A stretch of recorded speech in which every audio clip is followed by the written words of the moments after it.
Welcome to the Rim Break Rodeo. We hope this video helps. In this video, I will explain how to get a student account on Figma.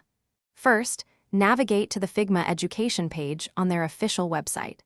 Look for the Apply Now button to begin the application process. You will need to provide some basic information about yourself and your educational institution.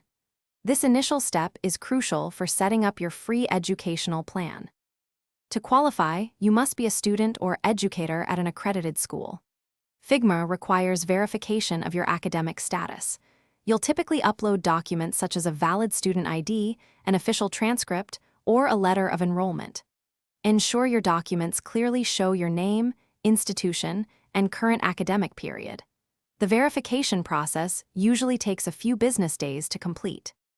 Once your application is approved, Figma will send you an email confirmation. This email contains a vital link to activate your educational plan. Click on this link to finalize the setup of your student account.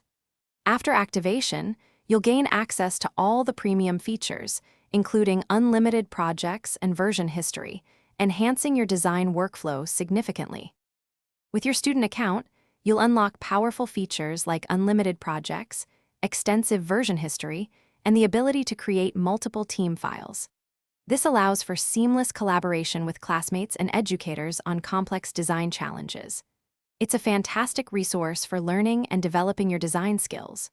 Also, remember to check the description below for a link to a book that can truly change how you think about money, along with other helpful deals. Thanks for watching. Consider subscribing if we helped you.